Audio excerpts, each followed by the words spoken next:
The big one was the dinner routine. You saw the problem behavior this morning. So the dinner routine was not as easy or as fast to fix because we were working on some pretty challenging behavior and behavior that had been pretty long-standing. So again, just to remind you of the problem, a lot of stuff around lack of predictability, lack of choice, but also not a lot of experience in terms of independent eating, using utensils, sitting at the table with his family, and a really long history of food refusal. So his behavior of food refusal has been reinforced for years and years and years, meaning that it will take more work to address that because we're working against a long history. The triggers were any parent request or demand to eat the food that was served as part of the meal and any sort of physical assistance to do so. So hand over hand support to use a fork or anything like that triggered problem behavior.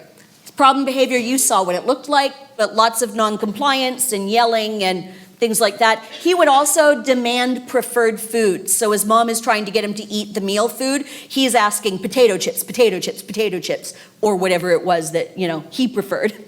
The maintaining consequence for his problem behavior, he escaped eating all of those non-preferred foods. He avoided participating in family meals. It was primarily escape. And then also at some point, he would gain access to preferred meal foods because, no, we can't just let him starve, right? I mean, what's mom going to do? She's going to give him food that he will eat at some point. And so what he's learned is not only do I not have to eat what I don't like, but eventually she's going to give me something else that I'll eat. The big dream was that he'd come to the table and there would be food to eat and he would eat everything that was served. Mom also wanted him to participate in dinner time conversation. Even if that was just, how was your day or what did you do at school? Like to answer a couple of questions or have a back and forth at dinner. Right? Because that's the other thing that happens at family meal times is a little bit of back and forth usually. And if he did so, praise and choice of preferred dessert item.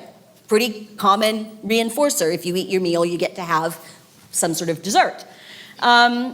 He could also ask for a break, right? So that's our short term. What's a behavior that you could engage in that gets you the same thing? Well, he could ask for a break, which would mean for a moment, right, a temporary period of time, mom would back off and just kind of let him chill out for a moment, and then we'll try again. So you can ask for a break. We're still eating, right? But you can ask for a break. And again, I don't think we ever asked for a break.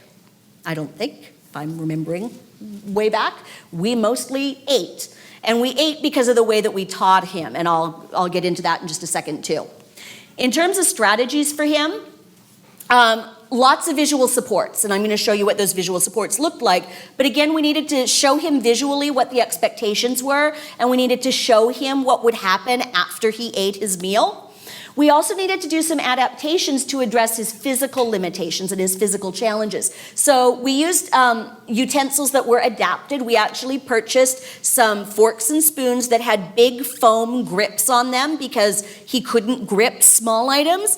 And all of the utensils were bent so that he could hold the utensil and just pull it straight to his face instead of doing that. You know how when you're eating with a utensil, you have to turn the utensil? The utensils were already bent, so that makes the motor task easier for him.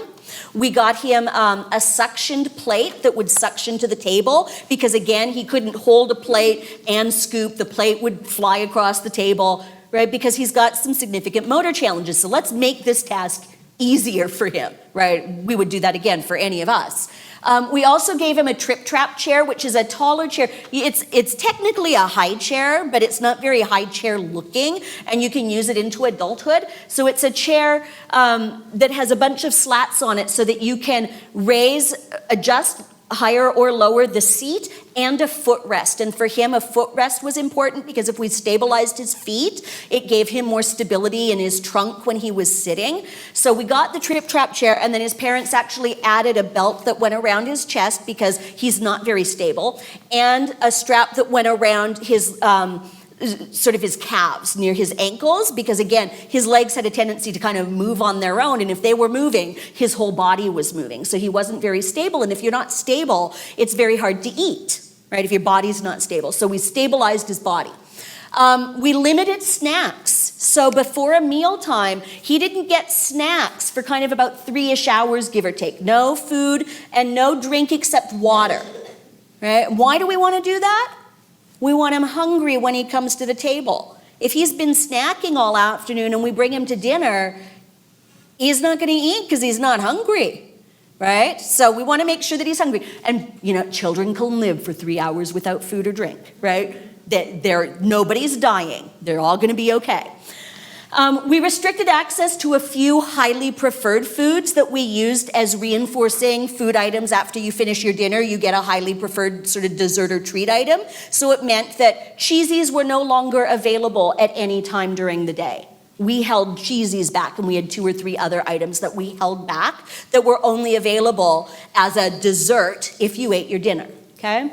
We also allowed him to choose those highly preferred food items that he could get. Right, so he would get to choose what he could have as a treat if he ate all of his dinner. The big thing that happened for this routine that was different from the others had to do with interventionist-based intervention initially. So that meant that this routine did not start at the dinner table with the parents. This was a routine where I went in, as well as the consultant working with this family, and we taught him to eat and accept a variety of foods in a one-on-one teaching situation. Okay, and this is fairly standard practice when we're treating food refusal behavior. So what I had Mom do was list a variety of foods that the family typically eats. So we had sort of 3 or 4 meat items. We had 3 or 4 kind of starch items, rice and boiled potatoes. I think mashed potatoes was another one. And then we had some vegetables, right? 3 or 4 vegetables. And we tried to sample across texture, color, taste, so that we exposed him to different things. And then they were a casserole kind of family. And so we had 3 or 4 different kinds of casseroles that were common.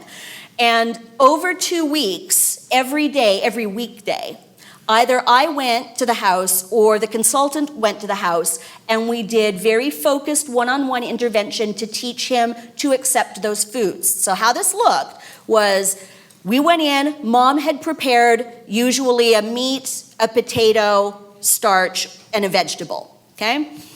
And I would have that on the plate. I would have my bowl of cheesies. We had our adapted utensils. We had everything. And I had essentially a little schedule that showed how many bites he would have to have until he got a cheesy. And at first it was 1 bite for 1 cheesy. And the bites of real food were barely seeable. That's how tiny they were. Like the little tip of your little pinky finger, right? Barely perceptible. Because I want to make sure that when I say eat this, he eats it so that I can reinforce it so that the next time I ask him to eat it, he's more likely to do that again. So the first couple of bites, what do you think happens when I say eat this? He refuses, right? And so one of the strategies is what's called a non-removal of spoon. So essentially he sits there and refuses, and I keep holding the spoon. The food doesn't go away until you open your mouth. I am not force-feeding a child, right? That's dangerous. I'm waiting for you to accept it, but understand the spoon isn't going away. Your problem behavior no longer makes the food go away. The second that food was in his mouth, I was giving him a cheesy. Well, it took a very short period of time before he was accepting food. And then the sizes of those minuscule bites grew slightly larger and slightly larger and slightly larger. And then he had to eat 2 bites before a cheesy, and 3 bites before a cheesy, and 4 bites before a cheesy, and so on and so forth. So in that 2-week period, he learned to accept 12 different foods across that gamut of things that Mom had identified. About 2 or 3 days in, I was doing intervention with him, and Mom always was sitting in the kitchen listening in. And he was doing really well. He was accepting and he was eating and all was cool. And so she kind of called out from the kitchen and she said, "Do you think you could get him to drink milk?" And I said, yeah, why not? Pour me some. So she comes in with a glass of milk, and he drank from a sippy cup because, again, from a motor perspective, drinking was hard. She comes in with a cup that's this big, that's full of milk. I was like, oh, wow, that'll be fun. And so I kind of put the milk in front of him and said, "Drink this, here are your cheesies," and he picked it up and he drank it. 2 weeks of one-on-one intervention, he gained close to 10 pounds. And he was significantly underweight before we started. So he was eating food. We were all cool. After that 2-week period, then we went in and provided intervention at the dinner table with the parents. So now that he knows how to accept food, he's been exposed to a variety of foods, so he's more likely to eat what is put on his plate. Now mom just uses the strategies to make sure that he's eating. So this was his visual support. So they would pray before dinner, he would eat, and we were working on him using his knife or spoon as appropriate, drink his milk, wipe his face, that's something else because he did tend to get a little bit messy and we wanted to teach him to be responsible for that, and say thank you. Mom wanted him to excuse himself from the table in some polite way and decided that thank you was the way she wanted him to do that. He would get to choose his reinforcers, and so he got to choose both a dessert treat item and the activity that he could access after dinner, which often was computer. And then we had a little reminder here at the bottom that if he uses a utensil to get food, he takes a bite and then he has to put the fork down. And again, as you'll see in the video, because of his motor impairment, we wanted to make sure that eyes weren't being stabbed with forks because he doesn't have really good motor control. So once that fork is in your mouth and you've had the food, put your fork back down because that's just a safety thing. And so this sat up on the table while he was eating. So here they are having dinner. You'll also see that the bear features in the video. The bear is in a high chair at the dinner table participating as well.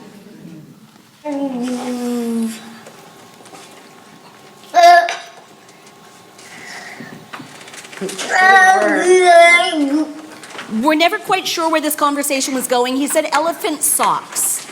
And we don't know what he was talking about, and we never did quite figure that out. Elephant star? Socks? Elephant socks. He didn't have elephant socks. We're not quite sure what that was about. But you see here, right, the food is there. Mom is providing some physical assistance because he requires physical assistance to get the food on his fork and eat it. But, right, he's accepting the food. And he's engaging in conversation. At this point, we're not quite sure what he's talking about, but we'll go with it. It's conversation. At the end of the day, one of the things that we learned about him was that the motor task of eating is so challenging that it was taking him, an hour and a half to be able to actually consume his food, not because he was being resistant, but because the physical task was so challenging. So at the end of the day, what mom does, he'll eat a few bites on his own while she eats a few bites, and then she feeds him a few bites. And then he eats a few bites. He's always likely going to need that degree of physical assistance to eat. He has a motor impairment. It's not that he's being resistant. And otherwise, an hour and a half and your food is still on your plate. Nobody wants to eat that food. It's cold, it's gross, right? This is maintenance. This is a few weeks after we had deemed dinner solved. And I'm including this because there's such a nice interaction between mom and her son, and then I'll tell you the significance of it after you watch the clip.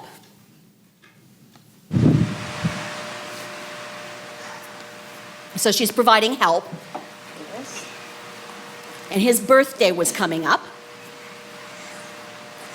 on the 6th of the month. So she says, yeah. How old will you be? And he said stand because he was having surgery that he thought would make him be able to stand. So she says, how old? 6? No. How old? 7? 7? No. 8? Now you are 8. Yeah. Your birthday. How old will you be? 8 will be finished. Oh, 9. Yes. You think so big. Mom's birthday came after his, and he knew that. Mom's birthday. Mom's birthday. Yeah.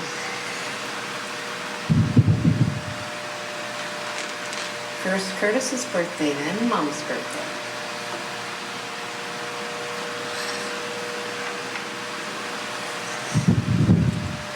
What's he asking for? A birthday party. You want to have your friends come? Tell me their names, I'll invite them. And pictures. Bug. And she misunderstood. She thought he signed bug instead of picture. A picture? No, not to do a picture. And then she thought he was asking for a picture now as opposed to a picture that, right, there's a whole, At the end of all of this, Mom said to me, this was the first real conversation she'd ever had with her son. Yeah, Kleenex.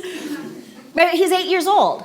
And we're having a conversation, and we're having a conversation over dinner, and he's eating his food, and, right, like, he's initiating all of this. This was an initiated conversation. He started talking about his birthday. So all of that is, on top of the fact that he's eating, very, very cool.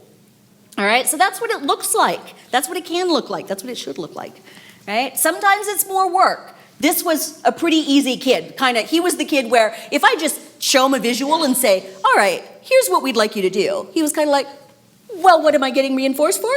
Okay, fine, right? I will do that. We will all be happy, right? He was kind of pretty cool about it all. And I've worked with kids where it's more challenging. So I've worked on a meal routine with a family where we spent the better part of a year working on a kid to accept food, right? But that's okay. Because at the end of the year, that kid could eat. And he could eat at home. He could eat multiple meals. He ate at Christmas dinner when family came over. He could eat at restaurants. He could eat at the food fair. He could eat wherever they wanted to eat. And so, right, yes, a year of work. But at the end of that year, right, he is now 16 and he's still eating. Right? And this was intervention when he was 4. So the long-term payoff is worth the work up front. Right? It's not always easy. It often isn't easy. It often is a lot of work, but the payoff in the end is definitely worth it.